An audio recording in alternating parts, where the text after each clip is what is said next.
चलिए आज बनाते हैं बैंगन का भरथा। तो गुजराती में हम इसे રીંગણનું ભરથું या फिर રીંગણનો ઓળો भी बोलते हैं और साथ में बनाएंगे बाजरीनो रोटलो यानी कि बाजरे की रोटी। तो चलिए फटाफट से रेसिपी स्टार्ट करते हैं। तो यहाँ पर रिंगण का ओड़ा मतलब कि बैंगन का भरथा बनाने के लिए हमें चाहिए बड़ा सा बैंगन। जो भरथा बनाने के लिए आता है वो वाला बैंगन हम ले लेंगे और बैंगन में इस तरह हमें कट लगा लेना है। तो 4 से 5 मैंने कट लगा लिए हैं बैंगन में। और ये जो लहसुन है उसे इस तरह इसके अंदर स्टफ़ कर देना है।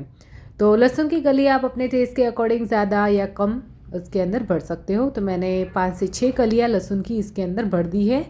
और अब इसके ऊपर लगा लेंगे ऑयल। तो ऑयल से इसे अच्छे से हमें ग्रीस कर लेना है और फिर उसे सेक लेना है। ऑयल लगाने से क्या होगा कि इसकी जो स्किन है वो फटाफट से इजीली निकल जाएगी। तो चलिए जो बैंगन है उसे मैंने अच्छे से ऑयल से ग्रीस कर लिया है और ये जो टमाटर है उसे भी हमें इसी तरह ऑयल से ग्रीस कर लेना है। तो यहाँ पर मैंने 3 टमाटर लिए हैं मीडियम साइज़ के। और अब यहाँ पर मैंने ले लिया है इंडक्शन कुकटॉप। तो इसके ऊपर मैं सेकने वाली थी बैंगन, लेकिन यहाँ पर कुछ गड़बड़ी हो गई, मतलब कि लाइट नहीं थी। ये जो हमारे घर में लाइट चालू है वो डीजी से चालू है। जैसे ही मैंने कुकटॉप ऑन किया वैसे ही लाइट चली गई, क्योंकि डीजी से जो लाइट चलती है उसमें इंडक्शन नहीं चलता है, वो मुझे नहीं पता था। तो वापस से दोबारा से लाइट ऑन की हमने और फिर मैंने इसे सेक लिया गैस के ऊपर। गैस के ऊपर बैंगन को सेकने में प्रॉब्लम आती है कि गैस बहुत ही गंदा हो जाता है, क्योंकि बैंगन के अंदर जो पानी है वो छूटता है जब भी वो सेकता है। तो उसकी वजह से गैस बहुत ही गंदा होता है। तो इंडक्शन के ऊपर अगर आप सेकोगे तो उसे साफ़ करने में बहुत ही ईजी रहेगा, क्योंकि उसका जो डिज़ाइन जैसा होता है उसे साफ़ करने में बहुत ही आसानी रहती है। और ये जो हमारा गैस होता है उसे साफ़ करने में बहुत ही प्रॉब्लम आती है। तो मेरा तो आइडिया फेल हो गया, क्योंकि लाइट नहीं थी। अगर लाइट होती तो मैं डेफिनेटली उसी में सेकने वाली थी। चलिए बैंगन और टमाटर दोनों को मैंने अच्छे से सेक लिया है। और अब मैंने यहाँ पर ले लिया है एक खलबट्टा, उसमें मैंने डाल दी है 3 से 4 मिर्च। थोड़ी सी मैंने ले ली है धनिया पत्ती, एक इंच अदरक का टुकड़ा, 3 से 4 लहसुन। और अब डाल देंगे थोड़ा सा नमक और इसे कूट लेंगे। तो हमें इसकी एकदम फाइन पेस्ट नहीं बनानी है, इसे हमें थोड़ा सा दरदरा रखना है। तो चलिए पेस्ट हमारी एकदम रेडी है। और अब ये जो टमाटर और बैंगन है वो भी ठंडे हो गए हैं, तो उसे हम छील लेते हैं। तो टमाटर और बैंगन को मैंने अच्छे से छील लिया है। आप देख सकते हो कि बैंगन में से फटाफट से स्किन निकल रही है, क्योंकि ये अच्छे से सीख गया है और ऊपर हमने तेल भी लगाया था। और अब इसे हमें इस तरह रफली चॉप कर लेना है। तो बैंगन को और टमाटर को हमें अच्छे से चॉप कर लेना है। टमाटर के हम पीसेस करेंगे मीडियम साइज़ के। तो चलिए बैंगन और टमाटर दोनों को मैंने अच्छे से चॉप कर लिया है। और ये जो बैंगन के अंदर हमने लहसुन भरा था उसे भी हमें थोड़ा सा कट कर लेना है, मतलब कि बारीक चॉप कर लेना है। 2 प्याज मैंने ली है, उसे भी मैंने बारीक चॉप कर लिया है। और अब आती है बारी साफ़ सफाई की। तो गैस स्टव को मैंने अच्छे से साफ़ कर लिया है, क्योंकि बहुत ही गंदा हो गया था। चलिए अब ले लेते हैं कढ़ाई और कढ़ाई में डाल देंगे 2 टेबलस्पून भर के तेल। तेल अच्छे से गर्म हो जाए फिर डाल देंगे 1 चम्मच भर के राई, आधा चम्मच जीरा। जीरा और राई फूट जाए फिर डाल देंगे आधा चम्मच हींग। और ये जो पेस्ट हमने बनाई थी उसे हम डाल देंगे और इसे हमें 1 से 2 मिनट अच्छे से भून लेना है। और अब डाल देंगे प्याज, और प्याज को भी हमें सुनहरा होने तक भून लेना है। तो ये देखिए प्याज का कलर थोड़ा सा चेंज हो गया है। और अब डाल देंगे टमाटर और इसे अच्छे से मिक्स कर लेंगे। अब डाल देंगे टेस्ट के अकॉर्डिंग नमक, आधा चम्मच हल्दी, 1 चम्मच लाल मिर्च पाउडर, 1 चम्मच धनिया जीरा पाउडर और 2 चम्मच भर के डाल देंगे गरम मसाला। और इसे अच्छे से हमें फिर से मिक्स कर लेना है और ढककर 1 से 2 मिनट हमें इसे पका लेना है, ताकि ये जो मसाले हैं वो अच्छे से पक जाए। चलिए अब इसे अच्छे से फिर से मिक्स कर लेंगे।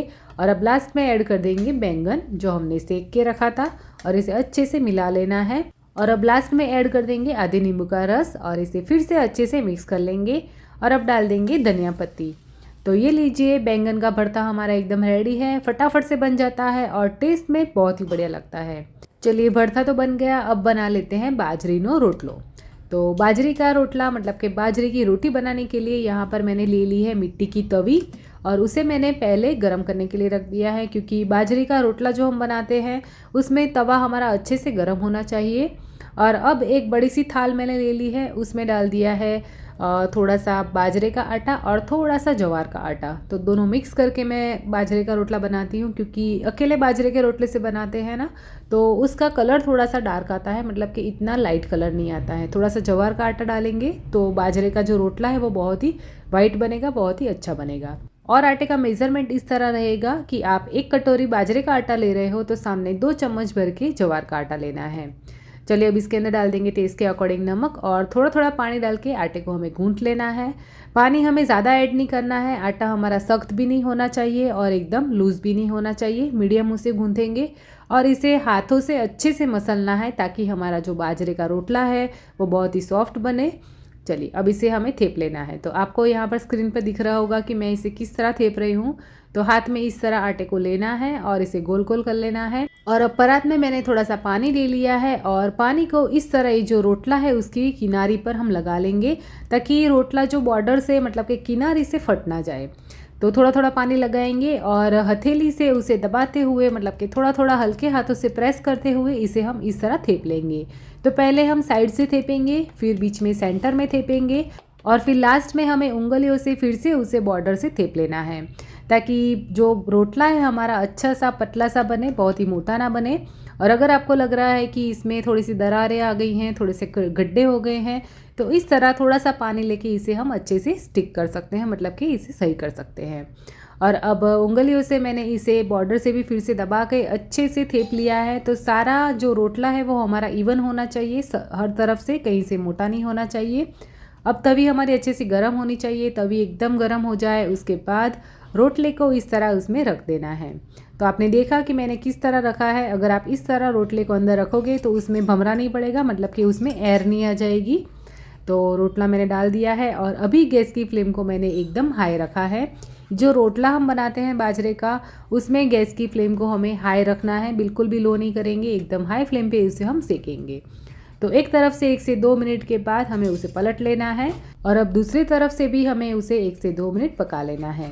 1 से 2 मिनट के बाद हमें उसे छुड़ाना है और देखते हैं कि नीचे से कितना पका है। तो ये देखिए नीचे से अभी कच्चा है। तो इसे इस तरह ये जो मिट्टी की तवी है उसके साइड में हम रखेंगे और हाई फ्लेम पे उसे हम सेक लेंगे। तो इस तरह पलटते हुए हमें उसे चारों तरफ से सेक लेना है और अब इसे फिर से हमें उल्टा कर देना है और उल्टा करने के बाद 1 से 2 मिनट फिर से हमें इसे पकाना है ताकि ये जो इसकी ऊपर की सरफेस है वो अच्छे से कड़क हो जाए और अंदर से रोटला हमारा एकदम सॉफ्ट रहे। तो ये जो ऊपर की सरफेस है वो आप देख सकते हो कि बहुत ही कड़क बनी है और अंदर से रोटला हमारा एकदम सॉफ्ट बना है। चलिए अब इसके ऊपर लगा लेते हैं बहुत सारा घी, क्योंकि रोटले के ऊपर घी लगाने के बाद उसे खाने में बहुत ही मज़ा आता है।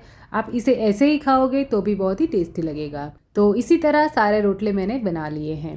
रोटला बनाने में हमें कुछ चीज़ों का ध्यान रखना होता है, जैसे कि उसका आटा बहुत ही सख्त नहीं होना चाहिए और बहुत ही सॉफ्ट भी नहीं होना चाहिए और तवा हमारा अच्छा सा गर्म होना चाहिए और इसे हमें हाई फ्लेम पे सेकना है। तो आपका हर एक रोटला बहुत ही बढ़िया बनेगा। आप देख सकते हो कि ये रोटला भी बहुत ही बढ़िया बना है, एकदम फूला फूला बना है और अंदर से एकदम सॉफ्ट है और ऊपर से एकदम कड़क है। तो ऐसा रोटला खाने में बहुत ही मज़ा आता है। आप इसे चाय के साथ खाओगे तो भी आपको बहुत ही अच्छा लगेगा। तो चलिए रोटला और भरथू दोनों बन गए हैं, तो थाली सर्व कर लेते हैं।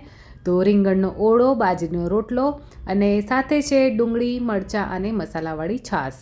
तो ये वाली रेसिपी एक बार ज़रूर ट्राई करना, आपको बहुत ही मज़ा आएगा। और रेसिपी अगर पसंद आई तो प्लीज़ एक लाइक ज़रूर कर देना। मिलते हैं जल्दी ही नेक्स्ट रेसिपी के साथ, तब तक के लिए बाय, जय श्री कृष्ण।